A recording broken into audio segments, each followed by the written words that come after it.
Welcome back. Today we are testing the new Hammer Fugitive Solid.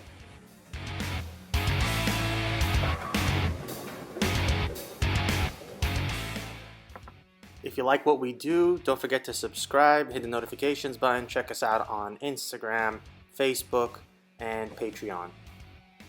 I want to thank Limerick Bowl for their support. If you're in the area, don't forget to visit Limerick Bowl in Limerick, Pennsylvania. A big thank you to Jeff Miller and Ron Hoppy. Don't forget to check out Haley's Pro Shop in Burlington, Washington for world-class drilling and coaching. We tested on a medium house shot and the very tough Kegel Arsenic Pattern. First impressions, the Hammer Fugitive Solid feels like a lot of ball for the money. Looks like it's going to be a great bang for the buck. Alright, the Fugitive Solid follows on to the first Pearl, making them the first two balls released in the mid-performance category for Hammer since Brunswick took over. I was impressed by the Pearl, and now the Solid follows suit. The Fugitive Solid is both strong and responsive. Sometimes the cover strength causes motion loss down lane.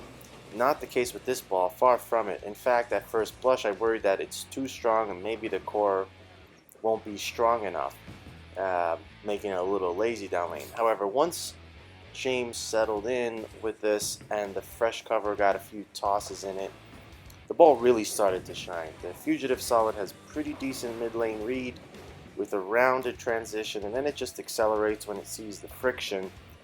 And James finds a very nice look right between the third and fourth arrow out to your typical 8 or so break point on the house shot. The main thing is the ball felt reliable, meaning once you understand what the ball does down lane, you just play to that and you get more comfortable. And James had his share of 4 pins with the ball going a little high, hence misses in tended to be that 4 pin. Occasionally something a little more ugly. Misses out seem to bleed the ball's energy a little more than I'd like, so the occasional 2-8 or flat ring 10 is something we did see. James tested the boundaries in, and as he started getting past the 4th arrow, he was staring down a 10 pin. He also tested the more direct line with a much lower axis rotation as he did with the Redemption Hybrid. But the Fugitive Solid looked spectacular out there. It felt like a pocket magnet, and rather than stand up a bit hard and and stand up in the friction outside, it was more continuous, which bodes well for those bowlers who play more direct in the friction. As mentioned earlier, we tested the Fugitive Solid on the pretty tricky and flat Kegel Arsenic Pattern. Also, as discussed previously, this is the type of pattern you have to watch your angles very carefully. James had a very good look going around 18 to 9.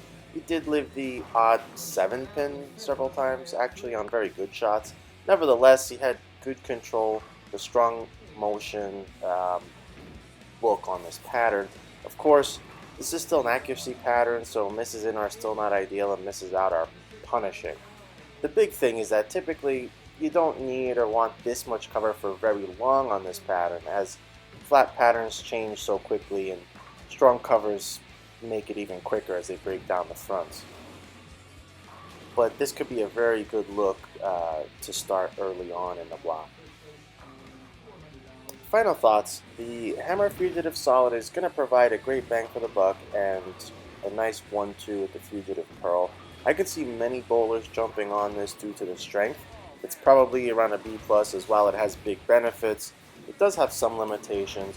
This is likely a strong control ball out of box in terms of arsenal fit, possibly mid-control for some, especially as it lane shines. And that could be a conundrum. Do you want a mid-range ball stealing the thunder of something further upstream? All in all, a good effort from Hammer.